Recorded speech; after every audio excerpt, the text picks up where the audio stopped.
ब्यासी की पत्नी अरड़ी अट्टा के ऊपर केस सुखा रही थी।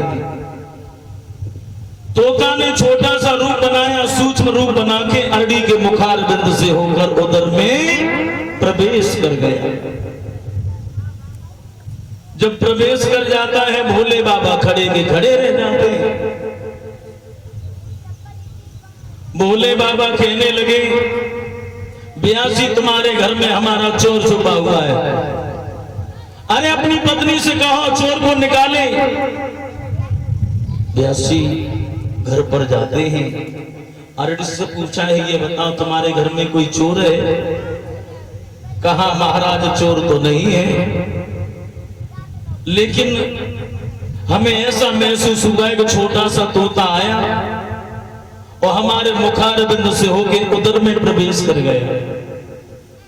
बंधुओं, भोले बाबा बोले वही चोर है, कहो अपनी पत्नी से उस चोर को निकाल, उस चोर को मारना है। ब्यासी बोले, भोले बाबा चोर तो पत्नी के उदर में बैठ गए, अब तो केवल एक ही उपाय है, पहले तुम हमारी पत्नी को मारो और उसके बाद उस चोर को मारना। तो भोले बाबा बोले पत्नी का तो कोई दोष नहीं है। भोले बाबा वहां से लौट जाते हैं और वही सुख सुख कहते हैं तोता को।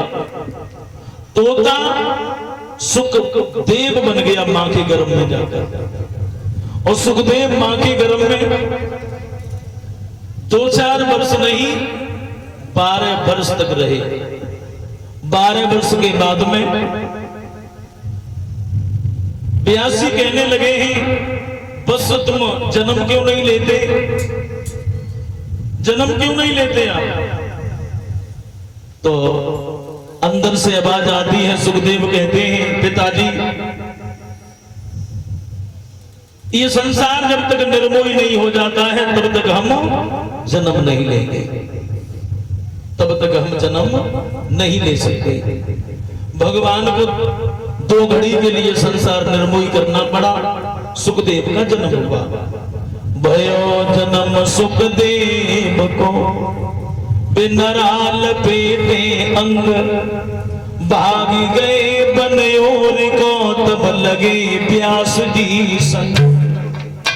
जब सुखदेव वहां से भागे, ब्यासी पीछा कर रहे हैं, बेटा ठहर जाओ, मैं तुम्हारा पिता, मैं तुम्हारा पिता।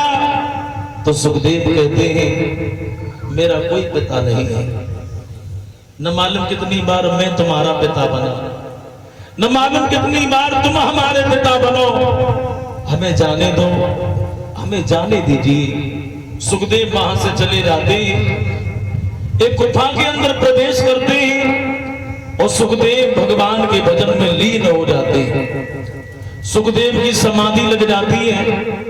सुखदेव ने इतना भजन किया, भगवान का इतना भजन किया, इंद्र का सिंहासन हिलने लगा।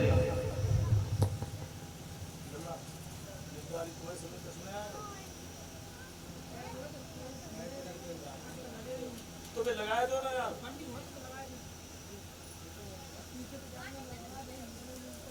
तो ये बंद करवाए दो, कहना तो समझ रहा हूँ, पहले आप तो सेटिंग कर दो जो आती है।